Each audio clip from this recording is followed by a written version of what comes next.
El temor de Dios, libro de John Bevere, capítulo 5. Orden, gloria, juicio, parte 2. Y no podían los sacerdotes estar allí para ministrar, por causa de la nube, porque la gloria de Jehová había llenado la casa de Dios. Segunda de Crónicas 5:14.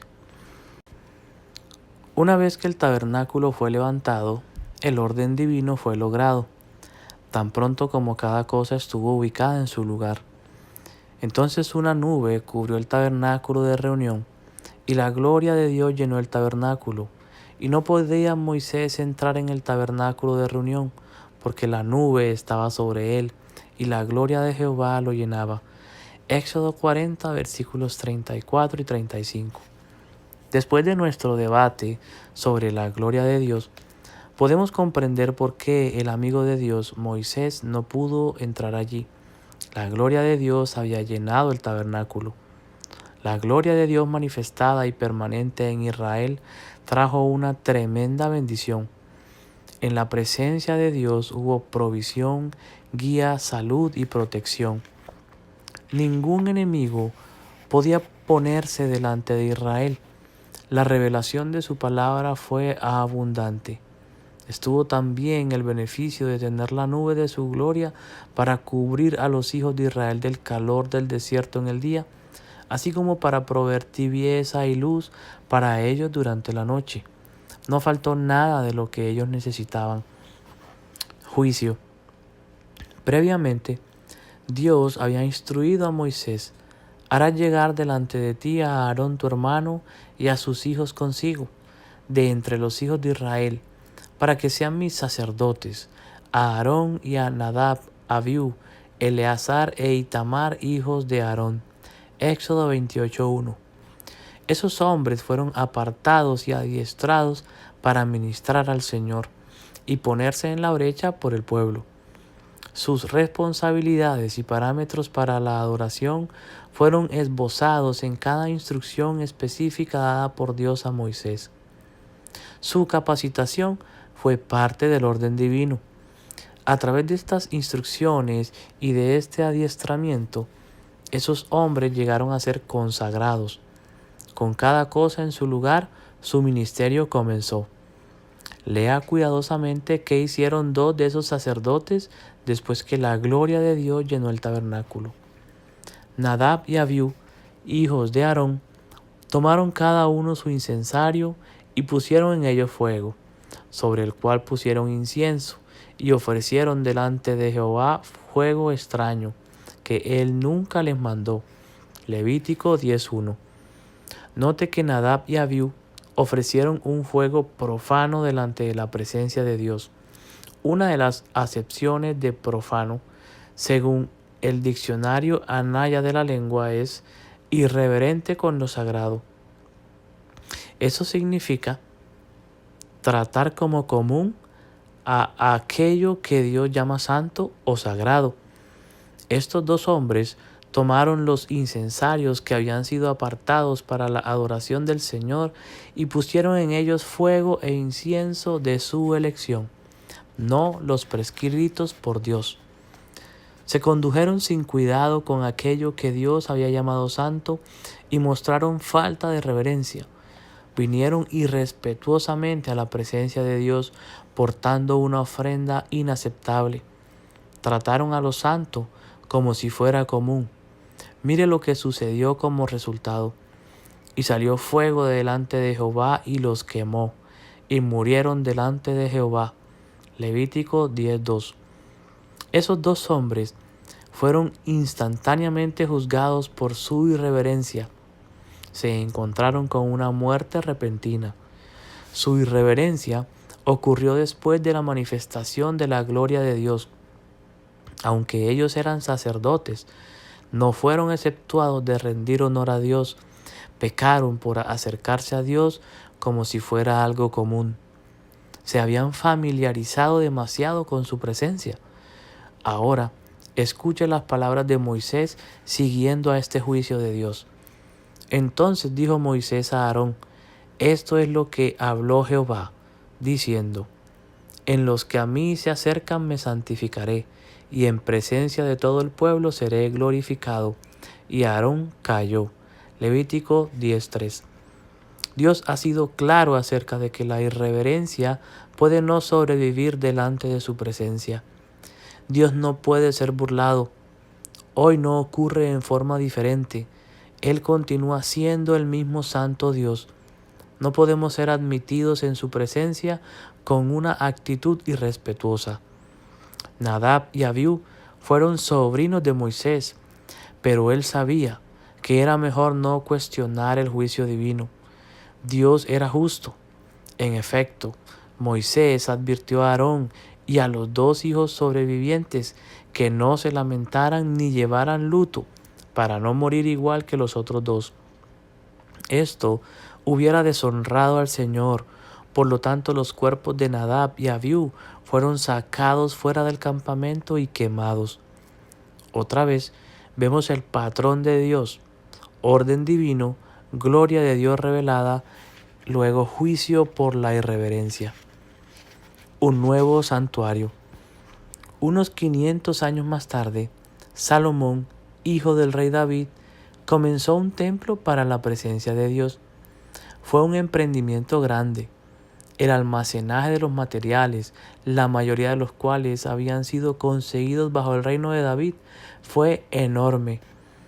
Antes de su muerte, David instruyó a Salomón: «He aquí, yo con grandes esfuerzos he preparado para la casa de Jehová 100,000 talentos de oro y 1,000,000 de talentos de plata y bronce y hierro sin medida, porque es mucho. Asimismo, he preparado madera y piedra, a lo cual tú añadirás. Tú tienes contigo muchos obreros, canteros, albañiles, carpinteros y todo hombre experto en toda obra. Del oro, de la plata, del bronce y del hierro no hay cuenta. Levántate y manos a la obra, y Jehová esté contigo». Primera de Crónicas 22, versículos del 14 al 16. Salomón agregó a los materiales ya provistos y comenzó el templo en el 4º año de su reino. El diseño del templo fue magnífico y su ornamentación y detalles fueron extraordinarios. Aún con una fuerza de trabajo de decenas de miles de hombres, la preparación de los materiales y la construcción tomó 7 años completos. Luego leemos: «Acabada toda la obra que hizo Salomón para la casa de Jehová, metió Salomón las cosas que David su padre había dedicado, y puso la plata y el oro, y todos los utensilios en el tesoro de la casa de Dios». Segunda de Crónicas 5:1. Entonces Salomón reunió a Israel en Jerusalén, donde el templo fue levantado, y los sacerdotes metieron el arca del pacto de Jehová en su lugar. Segunda de Crónicas 5:7. Los sacerdotes se santificaron a ellos mismos. No habría irreverencia ante la presencia de Dios. Ellos recordaron el destino que habían sufrido sus parientes Nadab y Abiú. Entonces los levitas, cantores y músicos se pararon al este del altar, vestidos de lino blanco, y con ellos estaban 120 sacerdotes acompañando con trompetas. Otra vez tenemos un gran cuidado, un tiempo y una enorme cantidad de trabajo y preparación trayendo orden divino. ¿Y qué viene después del orden divino? Leamos. Entonces la casa se llenó de una nube, la casa de Jehová, y no podían los sacerdotes estar allí para ministrar por causa de la nube, porque la gloria de Jehová había llenado la casa. Segunda de Crónicas 5, versículos 13 y 14. Cuando el orden divino fue establecido, la gloria de Dios fue revelada. Nuevamente fue tan abrumador que los sacerdotes no pudieron ministrar, puesto que la gloria de Dios había llenado el templo. Juicio. A continuación de la revelación de la gloria de Dios, vemos otra vez una irreverencia delante de su presencia y de su palabra. Aunque los israelitas sabían lo que él haría, sus corazones crecieron sin cuidado ante lo que Dios llamaba santo y sagrado. También todos los principales sacerdotes y el pueblo aumentaron la iniquidad, siguiendo todas las abominaciones de las naciones y contaminando la casa de Jehová, la cual él había santificado en Jerusalén. Y Jehová, el Dios de sus padres, envió constantemente palabra a ellos por medio de sus mensajeros, porque él tenía misericordia de su pueblo y de su habitación. Mas ellos hacían escarnio de los mensajeros de Dios y menospreciaban sus palabras, burlándose de sus profetas, hasta que subió la ira de Jehová contra su pueblo y no hubo ya remedio. Segunda de Crónicas, capítulo 36, versículos del 14 al 16. Ellos ridiculizaron a los mensajeros y menospreciaron sus palabras de advertencia. La gente se burló de los profetas de Dios. He visto la misma evidencia de falta de temor en el día de hoy. Hace poco me tocó ministrar en una gran iglesia, predicando un fuerte sermón sobre la obediencia y el señorío de Jesús. La esposa de uno de los miembros del equipo pastoral había salido del salón con su bebé y estaba en el atrio de entrada, donde el servicio estaba siendo pasado por un circuito cerrado de televisión. Estando allí, escuchó a dos mujeres opinando sobre el sermón. ¿Quién se piensa que es este pastor? Apaguemos eso, dijeron burlándose. ¿Dónde está el temor del Señor? Israel y Judá sufrieron juicios repetidos por sus faltas de reverencia y respeto a la sagrada presencia de Dios y a su palabra. Ese juicio llegó a su punto climático cuando los descendientes de Abraham fueron llevados cautivos a Babilonia. Lea este relato. Mas ellos hacían escarnio de los mensajeros de Dios y menospreciaban sus palabras, burlándose de sus profetas, hasta que subió la ira de Jehová contra su pueblo y no hubo ya remedio.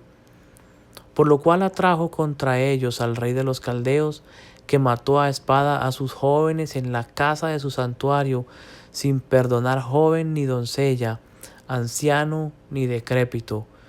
Todos los entregó en sus manos.